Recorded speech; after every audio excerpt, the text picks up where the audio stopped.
Hello friends, I am Dr. Veena Sethi and my today's topic is Tenebo-Sugano diagrams for D7 ion. D7 ion के लिए हम Tenebo-Sugano diagrams उसी वे में construct करेंगे, उन्हीं steps में कंस्ट्रक्ट करेंगे जिस तरह से हमने D2, D3, D4, D5, D6 के लिए कंस्ट्रक्ट किया है। तो फर्स्ट ऑफ ऑल D7 के लिए हम मैक्सिमम S वैल्यू अगर काउंट करें तो क्योंकि 5 ऑर्बिटल्स हैं और आपने 7 इलेक्ट्रॉन्स फिल करने हैं तो only 3 electrons can be unpaired. 3 electrons unpaired होंगे तो total spin will be equal to 3/2 and multiplicity will be equal to 4। लेकिन एक और ऑप्शन क्या हो सकता है कि एक इलेक्ट्रॉन और पेयर अप हो जाए, क्योंकि 7 में 3 पेयर बन सकते हैं। तो आप देखो 1 2 3 4 5 6 7 इस तरीके से भी कॉन्फ़िगरेशन हो सकता है। तो आपको अनपेयर्ड इलेक्ट्रॉन हाफ 1 और टोटल स्पिन हाफ मिलेगी, जिससे मल्टीप्लिसिटी आपके पास आएगी 2। तो it means you may have 2 values of multiplicity 4 and 2। Next, maximum value of L. Maximum value of L को कैसे काउंट करते हैं? L means total orbital angular momentum. अगर हम उसको काउंट करें तो देखो आप इस तरीके से इलेक्ट्रॉन्स को अरेंज करो कि मैक्सिमम पॉजिटिव आपके पास एल वैल्यू आए। तो +2 +2 +1 +1 0 0 -1। तो 1 से ये 1 कैंसिल हो गया, आपको मिलेगा 2 + 2 + 1। तो ये हो गया आपका 5 मीन्स SPDFGH तक आपकी वैल्यूज आएंगी 0 1 2 3 4 5। अब इसमें मल्टीप्लिसिटी हम दोनों रख के देखेंगे। 5 या मल्टीप्लिसिटी एक बार आपकी 4 थी, तो पहले हम मैक्सिमम मल्टीप्लिसिटी से और फिर लोएस्ट मल्टीप्लिसिटी से हम सारी टर्म्स को फाइंड आउट करेंगे। 4s 4p 4d 4f 4g 4h, फिर 2s 2p 2d 2f 2g 2h। तो it means these are the spectroscopic terms which are possible for D7 configuration. यहाँ मैं आपको बता दूं कि यही सारी टर्म्स D2 के लिए भी एप्लीकेबल हैं। तो यहाँ हम क्या देखते हैं, D2 के लिए यही टर्म्स होंगी और फॉर्मूला भी यही होगा।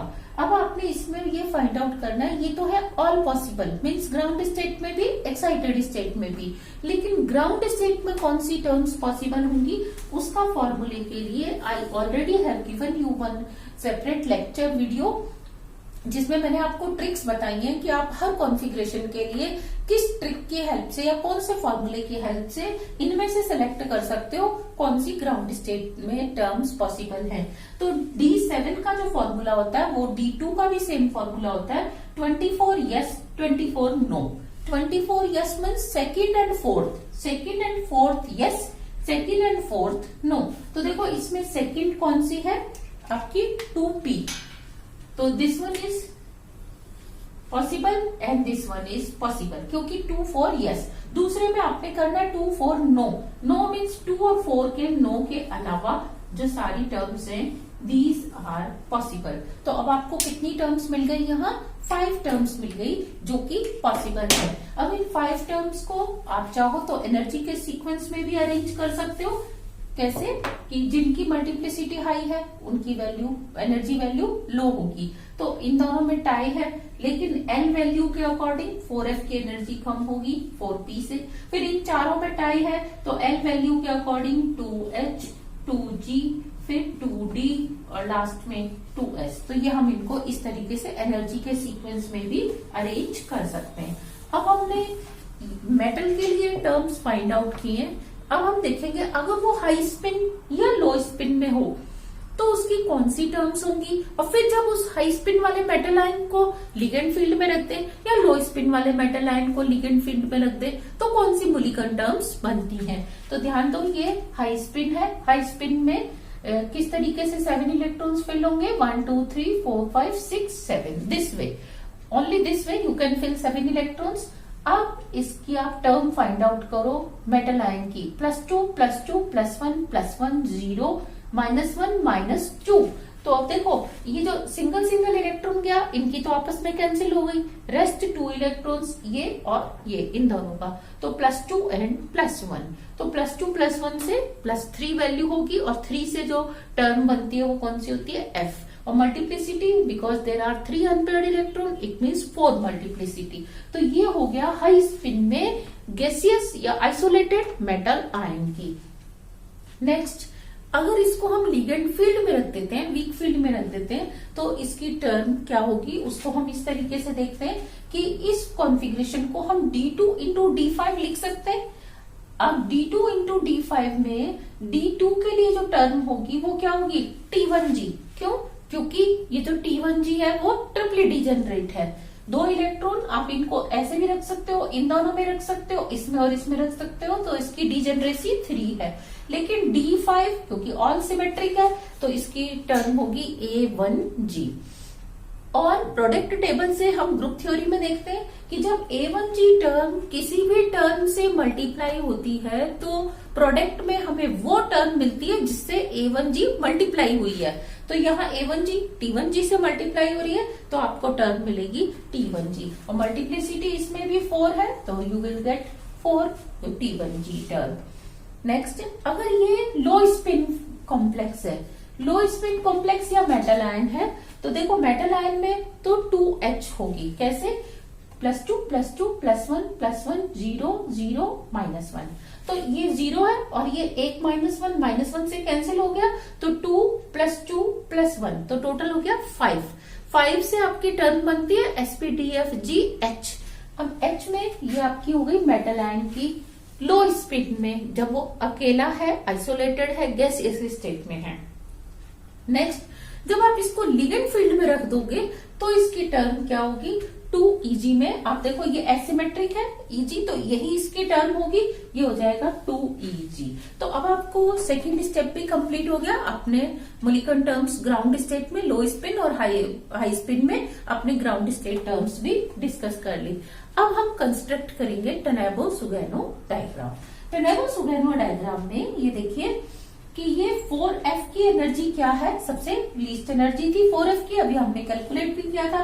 4F के अलावा फिर बीच में और कई थे, साथ में 4P, ये दोनों थे जो मैक्सिमम मल्टीप्लिसिटी वाले थे। फिर 2H था, 2S था और 2D था, 2G था, तो बहुत सारी टर्म्स थी जिनको हम यहाँ पे अरेंज कर सकते हैं। अब जब आप इस हाई स्पिन मेटल आयन को लिगेंड फील्ड में रखते हो तो this term will get split. तो पहले F टर्म की स्प्लिटिंग अगर हम ऑर्गल डायग्राम में देखें तो वो कैसे होती है, F टर्म इस तरह से T1G, T2G, A2G इस तरीके से, और ये P टर्म इसके साथ ही होती है, वो क्या होती है, A1G।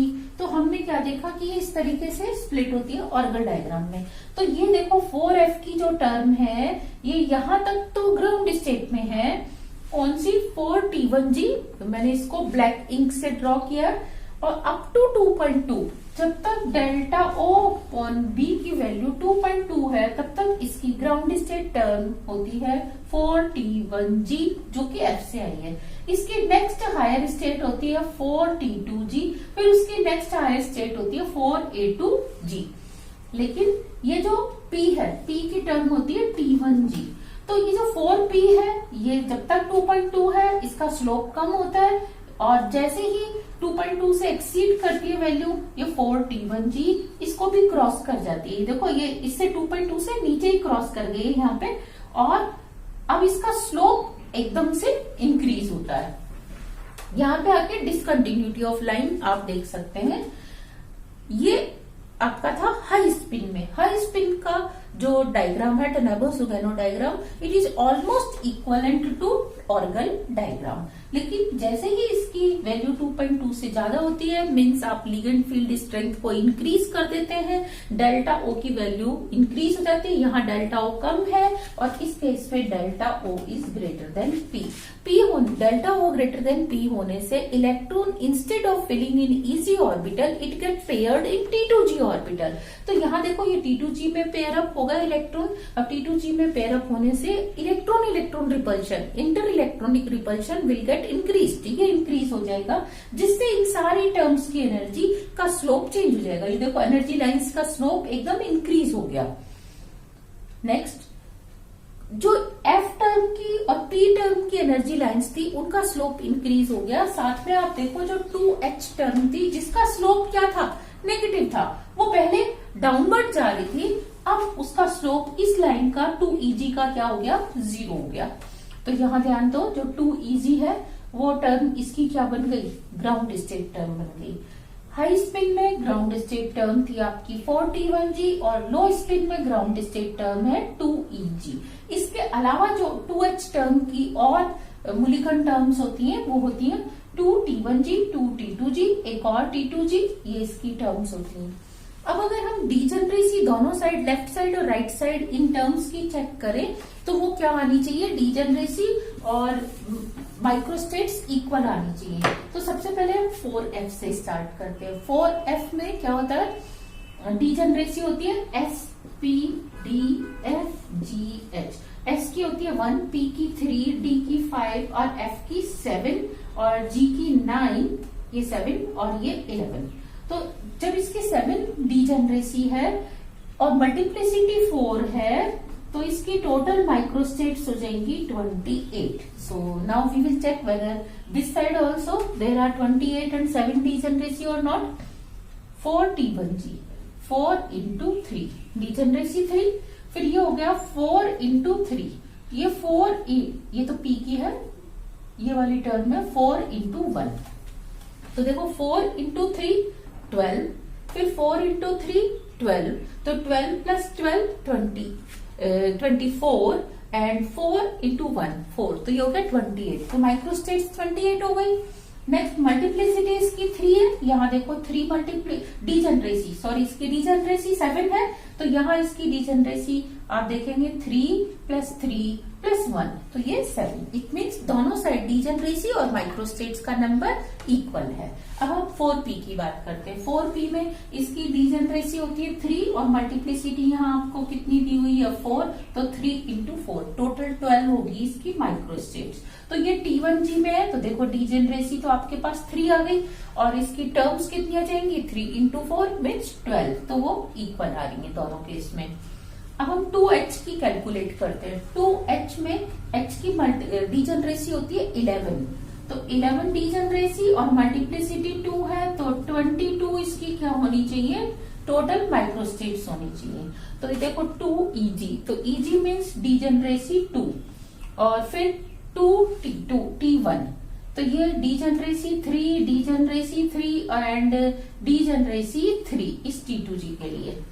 नेक्स्ट अब अगर हम इसको काउंट करें तो ये हो जाएगा 2 + 3 + 3 + 3 11, और इसकी भी कितनी है 11 डीजनरेसी है।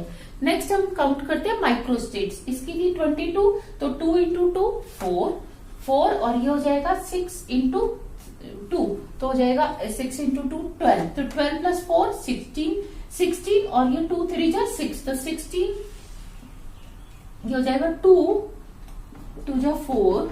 नेक्स्ट 3 into 2 3 into 2, तो ये हो जाएगा 6 + 6 12, 12 + 4 16 और ये 3 into 2 6, तो आ जाएगा 16 + 6, ये आ गया 22।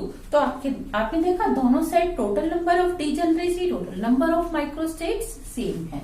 अब हम इसमें फाइंड आउट करेंगे स्पेक्ट्रा, कितने पीक इसमें अवेलेबल मिलेंगे हमें। तो ध्यान दो, जो आपका लेफ्ट साइड है हाई स्पिन कॉम्प्लेक्स, इसमें ग्राउंड स्टेट है आपकी 4T1G, तो पहला पीक आपको मिल सकता है 4T1G से 4T2G, दूसरा पीक आपको मिलेगा 4A2G और तीसरा पीक आपको मिलने वाला है 4T1G। अब ये डिपेंड करता है फील्ड स्ट्रेंथ क्या है। अगर बहुत ही वीक फील्ड है यानी कि हाई स्पिन है तो आपको ये वाला इधर की तरफ पीक यानी कि सेकंड पीक की लेस एनर्जी होगी, थर्ड पीक की ज्यादा एनर्जी होगी, तो इनकी पोजीशन डिफरेंट होगी। लेकिन अगर आप इस एरिया में देखेंगे तो सेकंड और थर्ड पीक की पोजीशन चेंज हो जाएगी। और अगर हम 2.2 से high means low spin case में देखते हैं तो यहाँ देखो मल्टीप्लिसिटी कितनी है 2 और यहाँ कितनी थी 4, तो यहाँ आपने 4 मल्टीप्लिसिटी से 4 मल्टीप्लिसिटी वाले टर्म्स में ही क्या किया था, स्पिन अलाउड ट्रांजिशंस को डिस्कस किया था। लेकिन यहाँ ग्राउंड स्टेट टर्म डबलेट है तो डबलेट टू डबलेट ओनली वही ट्रांजिशंस होंगे, तो 2EG से ये हो जाएगा 4T1G, फिर ये 4T2G, आपको 2 पीक यहाँ पे मिल रहे हैं। तो क्या केवल 2 ही पीक मिलेंगे यहाँ पे? नहीं, इससे और भी ज्यादा हमें पीक मिल सकते हैं। वाई? क्योंकि यहाँ पे और भी टर्म्स हैं उन टर्म्स में जितनी भी डबलेट टर्म्स की मूलिकन टर्म्स बनेंगी स्प्लिट होके, उन टर्म्स में भी आपको क्या मिल सकता है, स्पेक्ट्रा मिल सकता है। तो इस तरीके से इसका स्पेक्ट्रा काफी कॉम्प्लेक्स स्पेक्ट्रा होता है, लेकिन 4 मल्टीप्लिसिटी वाली केवल ये 2 ही टर्म है। 2 मल्टीप्लिसिटी वाली ज्यादा टर्म्स है, इसीलिए यहाँ पे कॉम्प्लेक्स मिलता है और यहाँ पे आपको केवल 3 पीक मिलते हैं। तो ये था इसका स्पेक्ट्रा। नेक्स्ट हम अगर इसको डिस्कस करें टेट्राहेड्रल फील्ड में, तो टेट्राहेड्रल फील्ड का डायग्राम कैसा होगा अगर हम D7 को टेट्राहेड्रल फील्ड में डिस्कस करते हैं। फर्स्ट थिंग कि जो एटम की एटॉमिक स्टेट्स वाली टर्म है वो वही रहेंगी। 4f सबसे नीचे रहेगी, 4p इससे ऊपर, इनके बीच में 1d, फिर इस तरह से ये सारी टर्म्स चलेंगी। ऐसा क्यों होता है कि टेट्राहेड्रल और ऑक्टाहेड्रल में टर्म्स की एनर्जी का सीक्वेंस चेंज नहीं होता? क्योंकि ये मेटल आयन अकेला है ना। इसको नहीं पता कि इसके पास स्ट्रॉन्ग फील्ड आने वाला है, वीक फील्ड आने वाला है, ऑक्टाहेड्रल कॉम्प्लेक्स बनाने वाला है या टेट्राहेड्रल बनाने वाला है। तो ये अगर हाई स्पिन में है तो ये हाई स्पिन में ही रहेगा, और इनरेस्पेक्टिव कि अब नेक्स्ट टेट्राहेड्रल कॉम्प्लेक्स बनेगा या ऑक्टाहेड्रल, तो इसकी टर्म्स की एनर्जी का सीक्वेंस यही रहता है। लेकिन अगर ऑक्टाहेड्रल कॉम्प्लेक्स बनता है तो ये जो स्प्लिटेड टर्म्स है इनकी एनर्जी इस तरीके से होती है जैसे आपने अभी डिस्कस किया। टेट्राहेड्रल में जो स्प्लिटेड टर्म्स है इनकी एनर्जी का ऑर्डर रिवर्स हो जाता है। तो यहाँ ध्यान दो, आपने 4T1G लिखा था, ये बन जाता है 4EG, T1G के बाद ये सबसे ऊपर था आपका 4A2G, तो ये हो जाता है 4A2G, क्योंकि सबसे ऊपर 4A2G है। फिर ये बीच में ही रहेगा, और ये जो सबसे हाईएस्ट वाला नीचे आ गया, तो जो सबसे नीचे था 4T2G, ये हो जाएगा 4T2G। तो देखो इनका ऑर्डर चेंज हो गया। 4p क्योंकि एक ही टर्म है तो ये ऐसी कैसी रहेगी। तो अब आपने देखा जब इन टर्म्स का नाम चेंज हो गया तो स्पेक्ट्रा भी क्या होगा, चेंज, प्लस मैग्नीट्यूड ऑफ ये इनके जो बीच की स्प्लिटिंग है ये डिफरेंट है, तो आपको पोजीशन ऑफ पीक भी क्या मिलेगी, डिफरेंट, लेकिन number off peak will remain same 3, चाहे टेट्राहेड्रल है चाहे ऑक्टाहेड्रल है, क्योंकि मल्टीप्लिसिटी 4 वाली टर्म्स केवल यही हैं 4, एक ग्राउंड स्टेट होगी और 3 क्या होंगी, उसकी एक्साइटेड स्टेट। अब हम इधर बात करें लो स्पिन के अंदर, तो लो स्पिन में भी यहाँ जो कॉन्फ़िगरेशन है वो सेम रहते हैं, लेकिन इन टर्म्स की जो रिवर्स हो गई है, ऑर्डर इनका रिवर्स हो गया, तो ये जो आपने 2EG नीचे लिखा था, देखो 2H का जो 2EG सबसे नीचे लिखा था, ये 2EG की एनर्जी इधर आ जाती है, और ये जो 2T2G यहाँ था ये इधर आ जाता है 2T2G, और ये क्योंकि बीच में, तो ये बीच में ही रहेंगे। तो अब आपको स्पेक्ट्रम मिलेगा 2T2G टू 4T2G, और ये इधर इनमें 2EG और 2T1G T2G में। तो इस तरीके से हमने देखा कि ये केवल उन्हीं टर्म्स में एक्साइट होगा जो कि स्पिन अलाउड है।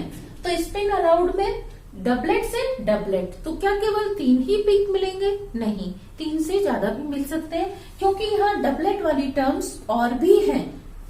क्वाड्रेट वाली टर्म्स नहीं थी, ये 2 ही थी, लेकिन डबलेट वाली टर्म्स तो बहुत सारी थी, तो इसीलिए आपको डबलेट के केस में बहुत सारे स्पेक्ट्रा मिल सकते हैं, और यहाँ आपको एक कॉम्प्लेक्स स्पेक्ट्रा मिलता है। So this was all about Tenebo-Sugano diagram of D7 ion in tetrahedral and in octahedral field. Thank you.